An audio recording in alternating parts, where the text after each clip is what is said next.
there, Lindsay here, the Frugal Crafter. It is Sat Chat time. I hope you're having a great week and the sun is shining. It's 80 degrees outside. I am feeling great and I hope that you are too. I've had a really fun week and I've got a fun weekend coming up and I'm just loving life and knock on wood, everything goes great and it continues to be that way. So last week after I recorded Sat Chat, I met up with my friend Karen and we went to the botanical gardens up in Orono and we painted there for a few hours. It was so nice. The weather was great. It was a little buggy. So I made sure last weekend I bought some bug spray to keep in my my painting bag. But other than that, it was really nice. I didn't quite complete the spread and I don't have it down here with me, but I did a full page painting of some magnolias and then I used my Sketchbook Floozy mini template to divide up the other page and just did little sketches of azaleas and peonies and things. So that was a lot of fun. Coming up next weekend, it is plein air days at the Coastal Maine Botanical Gardens. So if you are in Maine, I'll try to remember to put the link down below, or you can just Google plein air days at Coastal Maine Botanical Gardens because it's kind of hard to find that event. I think this is a free event and they don't want just everybody grabbing free tickets. They want it to just be for painters, but there were like over 200 left for every day if you want to go. But it's they open up the gardens and it's free for artists. It usually costs about $25, I think, to go, but you have a free admission if you're an artist and you want to paint there for the day. And so next weekend, my friends and I are going on Friday, and then I'm going with my mom and sister on Sunday. So it's going to be a lot of fun doing some painting there. We've gone the last 2 years to the event and it's nice. You just see a bunch of artists around and it's not like advertised, and I was surprised at how many tickets there were available because I think they start off with around 300 tickets. And that's when it first launched, it's when I grabbed our tickets, but then I was looking today because I wanted to put it in my newsletter. And if you're not signed up for my newsletter, link in the video description. It's a Substack newsletter, and I just sent her a newsletter today. I'm filming this on Friday with like fun free things to do for artists, basically summer fun free things. And yeah, there was still 270 tickets or so each day. And I was like, wow, that's surprising because I would think it would go fast, but I just think it's not very well publicized. So if you're in Maine or you're doing some traveling up the East Coast this weekend, you want to check, or next weekend, you want to check it out, go do it. And this weekend, oh my gosh, so about a week ago, I was reading my email. I got an email from StamperCon, which is the company that bought Heirloom Productions. It just basically every year they send out an email saying stamp shows in town, when it is and where to get tickets and whatnot. It's $8 a day at the door. Actually, it's $8 for the weekend at the door, and they're open Friday and Saturday. So I was thinking, man, I haven't been since 2019, and I was thinking, oh, I'd really like to go. So I was thinking, geez, I wonder how much of an ordeal it would be to drive down and drive back in one day. Because I was thinking I could drive down Saturday morning, go to the show, shop the show, maybe grab a bite to eat, and then drive home. And then I don't want to do that alone. So I texted my friend Kathy. You remember Kathy? She did the Ask a Crafter with me back in the day. So I sent a Kathy text. I'm like, would you be interested in driving down to the stamp show next Saturday, shopping, grabbing supper, and then driving back all in one day? And she immediately texted me back, OMG, are you serious? I am totally in. And so I'm like, all right, cool, we're gonna do this. And so then I texted Cindy and Sarah. Sarah used to do the live streams with me. And Sarah couldn't go. Cindy was kind of like, oh, I don't know, actually I can't tell you what. She texted me back. So it is not safe for YouTube. So I was like, well, Kathy and I will go. We'll have a great time. And I asked my friend Karen as well, but she already was going to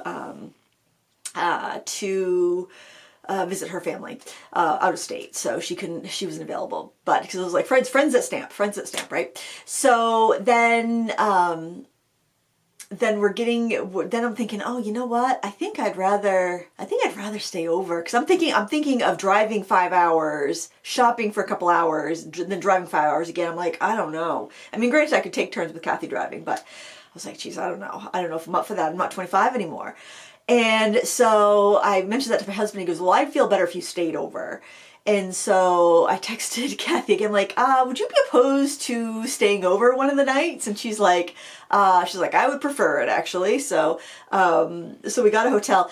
And then, so I texted my friend Cindy again, I'm like, does this change your opinion at all? We're going to stay over. Do you want in? And then she was like, yeah, I'll do that. And then Cindy's like, has anyone heard from Lorraine? Is she going? And so you do remember Lorraine from Ask a Crafter back in the day. All you new people are like, what are you talking about? I used to do the show called Ask a Crafter where people would just leave questions for me. Like the viewers would leave questions and I would answer them in this weekly show that I used to do. I'm like, I'm sure she's going. She always goes because her sister-in-law lives down there. And so I texted her. I'm like, hey, we're going to the stamp show. Are you going? And she's like, oh, no, I can't go this year. My husband doesn't want to do the drive and I don't feel like driving that by myself. I'm like, you want to come with us? We're staying over Friday night. And it's like, oh, I don't know. And then like, I guess she mentioned it to her husband and her daughter and they're like, go, you wanted to go. And so she's like, I'm in. So within the last couple of days, we pulled together this ragtag team of stamping enthusiasts that are going to, gonna drive down to Massachusetts and go to the stamp show. So if you're at the stamp show on Saturday and you see me, I will not be camera ready. I'll just tell you that. So you probably won't even notice me. I'll look like a hobo usually. But say hi if you recognize me. Maybe if I'm standing in just the right light, it'll be similar to the studio conditions. Because otherwise, yeah, I do look like a bit of a hobo. But I'm excited. I'm very excited for that because we haven't had a girls' trip in 5 years, 6 years. No, well, this would be 6 years if we didn't do it. And you know, with the pandemic and stuff, nobody wanted to be traveling, and the shows had gotten really small too. But I think with this new company that's taken them over, I think it's kind of like injected a little new life into it. I think Heirloom Productions did a great job, but I think, you know, you kind of get stuck in the same ways of doing everything, and then when you have a new company come in, sometimes they can inject some new life into it. And I think the people that own StamperCon I think they own a couple stamp companies as well, so I think that helps. But I'm excited. I plan on taking a little bit of, I'm just going to do it on my phone, but I plan on taking a little bit of video during the show so I can hopefully take you guys along with me, because I always love that. Like if somebody goes to like a fountain pen show or a stationery show, because I'm not a huge shopper, to be honest. But I do like to watch it when somebody goes to like an art store in some faraway land. I love those videos because I just like seeing what is available in different places and kind of vicariously shopping. So if you're not going to be there, I'm going to try to get some video for you so you can check it out virtually. Check it out virtually and save yourself some money, or you can make a little wish list and you know, keep your eyes peeled for stuff. But I'm not looking for anything, honestly. I just want to go and be surprised and delighted. And we talked about that a little bit when I was talking about going on the cruise and not watching too many cruise videos beforehand, because I want to be surprised and delighted. I don't want to know the full layout of the boat. I don't want to know everything I'm going to encounter. I want to be surprised because there's so few good surprises in the world nowadays. So I think it's nice to kind of guard yourself from them a little bit, so when you go and experience something, you're really experiencing it. But when we first went to those shows, because it was Tracy and Cindy that they invited Kathy and I to go with them the first year that we went. It was, and we couldn't get Tracy to fly. She wouldn't fly up from Florida for a stamp show, unfortunately. But then again, I only gave her a few days notice, so I can't really blame her. No, Lindsay, I don't want to book a plane ticket in a hotel to go on your crazy scheme this week. I'll be up next month and I'm all in for the crazy schemes. But I totally lost my train of thought. But yeah, there's so few good surprises. So when we first went, it was so big. We only went for one day, and the show was so big that it was like impossible to see everything. I was really stressed out because I didn't know what to buy, and my budget was not in line with the amount that I would have wanted to buy at that show. Let me tell you that. So I was like trying to go and see everything first, and then decide what I want to buy, and then go back to the booths and buy the things that I wanted. It was so fun. It was so busy, but it was also kind of like overwhelming because I'm like, oh my word, I don't know where to look. I don't know what to get. Little baby Lindsay didn't know what to do. But I met Judykins during that trip, so that was really fun. She's so sweet. It was just great, and I was hooked. Every year the show got a little bit smaller, and actually for a few years I taught at the show. I taught mixed media and stamping. We did mixed media canvases with stamping, and then I did some watercolor courses. And so then I turned this fun vacation, like I always do. I turn my fun vacations into job opportunities. And so I'm like, well, if I'm making that trip and I'm making the expense of a hotel room and all of that, then I really should, you know, if I have the opportunity, I should make some of that money back. And I'm friends with the owner of Lost Coast Designs and Carmen's Veranda, that rubber stamp company. And so she hooked me up so I could do classes there. And she was so sweet to hook me up for like several years in a row. And so I would because you have to be kind of like, you have to have an in there, you have to have an in to do, I have no idea how it works now because I don't know how StamperCon runs, but yeah, then I would just, I knew how many people I could teach, and Kathy was my assistant when I would do those classes. I could teach 20 people because I had to set it for 20 people, and I would do back-to-back classes on, I think back then it was Friday. We'd do back-to-back classes on Friday, and so I'd have like 2 classes of 20 people each day, or on Fridays, and then the rest of the weekend would be my weekend vacation fun time. But I'd be kind of stressed out, like getting ready for it, to make sure I packed everything, making sure everything was ready. Then I was like talking nonstop to my classes, so usually my voice was about toast come like the show time, because it used to be classes on Friday, and then the show floor would be open Saturday and Sunday. But now I think they do their classes on Thursday. I think the last time I went, actually, we did our classes on Thursday, then Friday, Saturday was the open show day. I don't remember. It's been so long. And there was like one year I couldn't go because I was teaching I was teaching a class on Monhegan Island, so it was like kind of overlapping. It was really close, and it was at the age where my kids still needed me home, and we had a different dog, and it was just too much going on at home, and for like Jason would have to take days off from work to be home if I was going to go do any travel teaching. So and then after COVID, after like the 2019's last show I went to, then there was the pandemic, and then it came back on, but then I had Jackson's graduation one year, then the girls' graduation the next year, and it was just then it's like, am I even stamping anymore? Do I even like stamping? Having a little existential crisis. But I was like, I'm gonna just seize the day and do the fun things when they're, because I mean, that's one of those things. It's like, I don't want to be looking back in 10 years being like, oh, why didn't I just call my friends and see if they want to go on a crazy trip with me, because you know what, you may be afraid of rejection, you may be afraid of nobody wanting to do the crazy thing with you, but you'll never know unless you ask. And probably most of the time people will say yes because they wish they would have loved, they just want to be asked, they just want to be asked, they want to go do something fun. I think most people want to do something fun, especially if you can find it so that it's, you can find a plan that's going to be affordable and not take up too much time, and work into people's lives. And sometimes the spontaneous things are the best for that, because you have to make a decision. You can't just be hemming and hawing. Like with the cruise, my friend Scott sent me a message like 5 weeks before the cruise. He's like, we just booked this cruise, you want to go?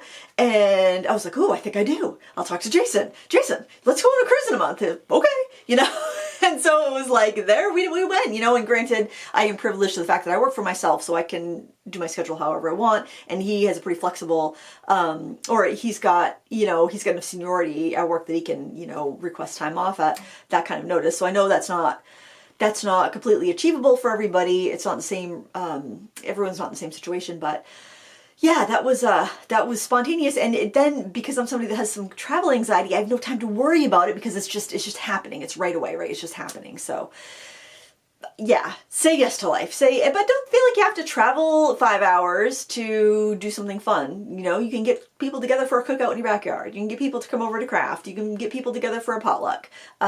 Craft night, do a craft night with snacks or something like that. Just find those little bits of time in your day that can bring a little joy, because what's the point? What's the point of life, right? If we're not gonna find those things that can bring us joy, that can light us up, and that can, bring us a little happiness. And even if things don't go perfectly smoothly, then you got a funny story to tell, right?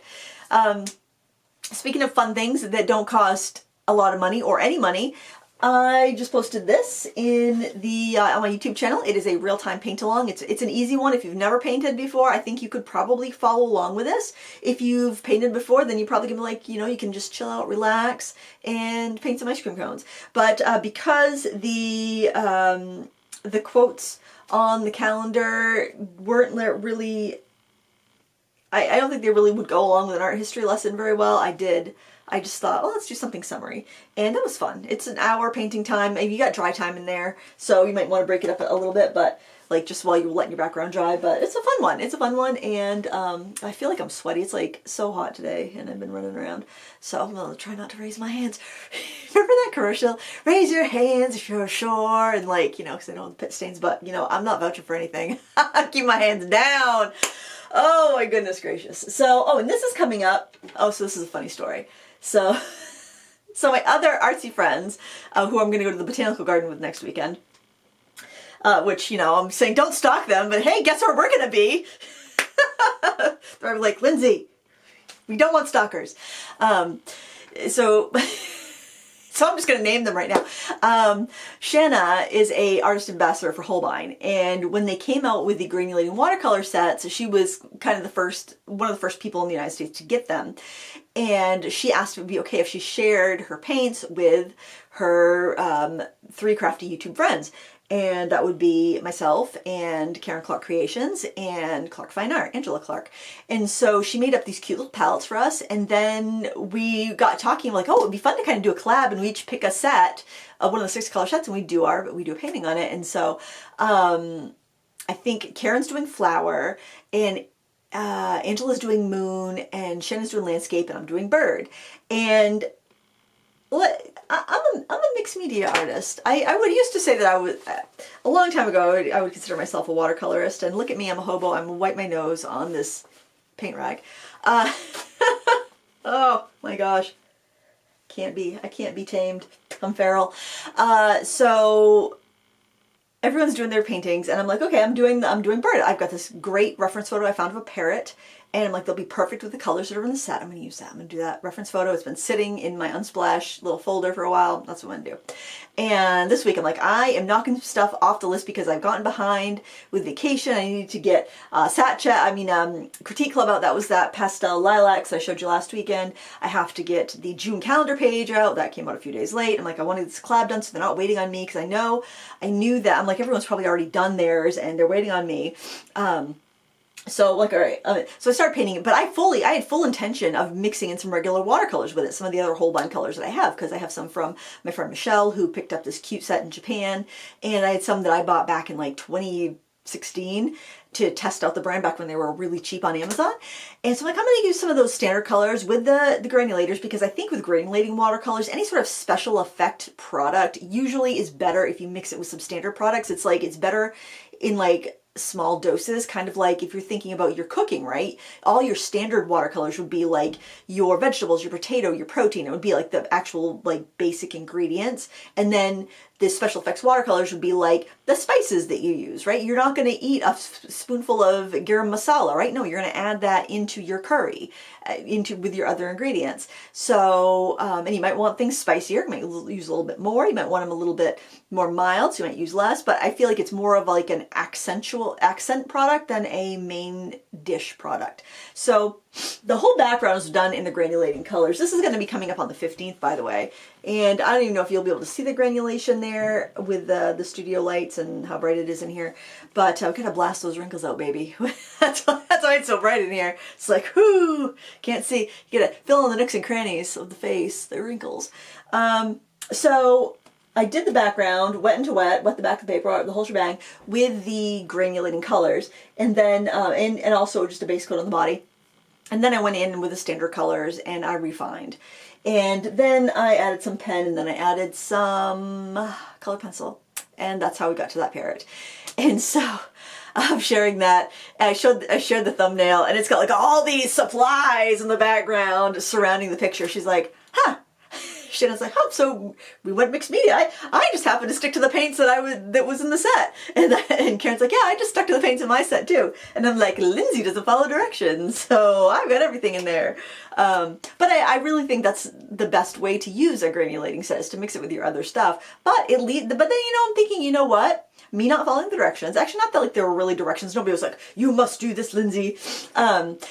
We'll give you a different perspectives, because maybe you want to see how the paints look on their own. Well, you've got at least 2 other videos that are going to show you how the paints look on their own. I don't know what Angela's doing. Actually, I don't think she's done hers yet.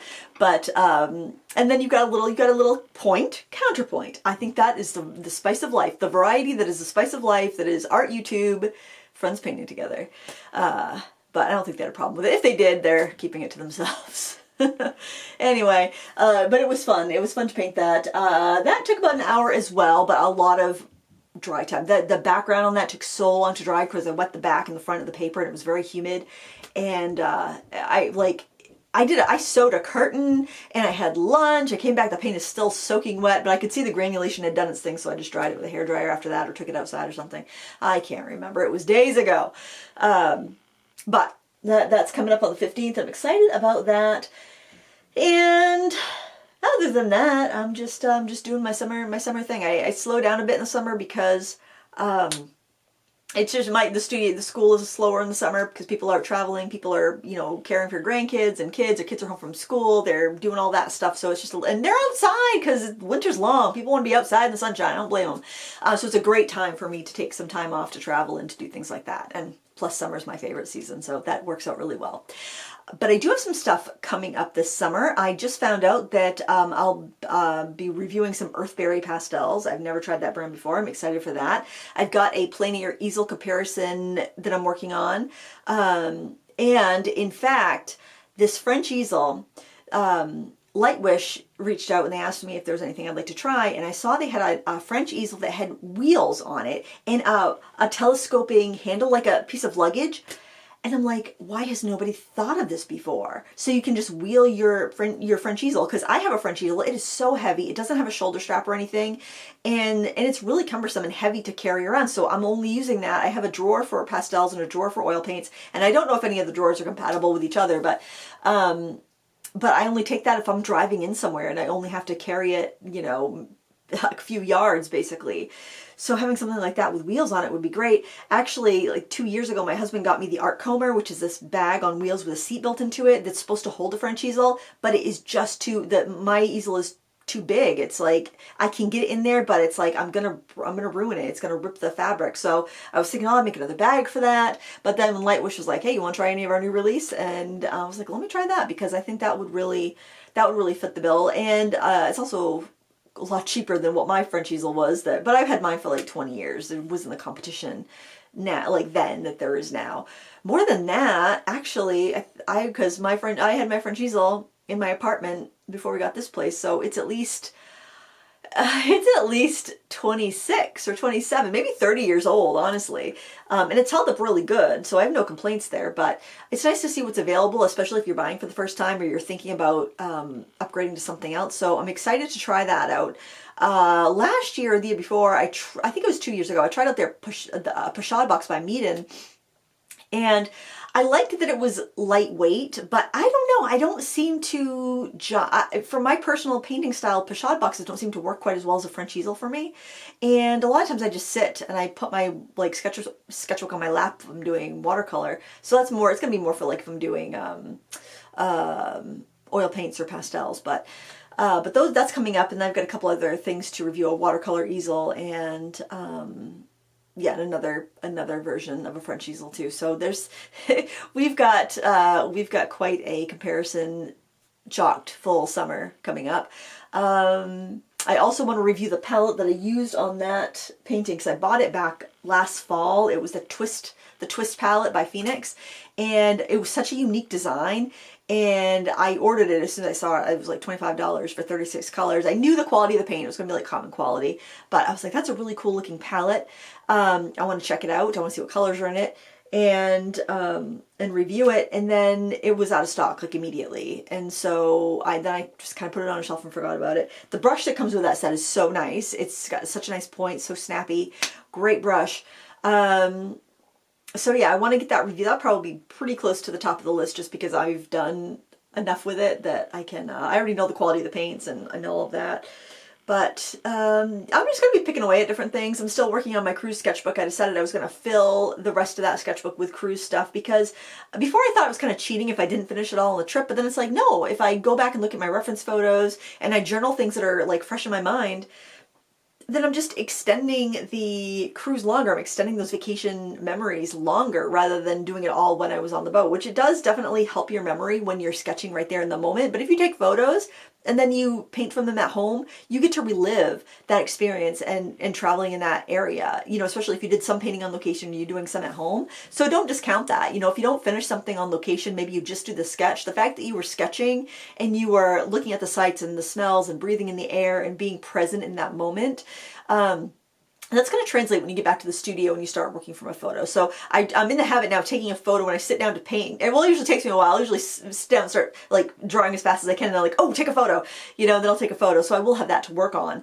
back in the studio. But it's almost like you can work from your memory at that point, and you don't even need to look at the photo, because when you're sketching something in real life, you're looking at the thing you're observing as much as your sketchbook. You're kind of flicking back and forth, and you memorize it a lot more because you're really there and you're really present. But then again, on a vacation, on a trip, especially if you're with other people, you know, you don't want to dominate all of your time doing that, and you don't want to be a, you know, put a wrench in anybody else's travel style either. You want to be present with your friends and your family as well. So I think that's a nice balance, and I just want to put that out there so nobody else feels like they're cheating if they do some sketches when they get back home. Hey, if you're cheating, then so am I at the art.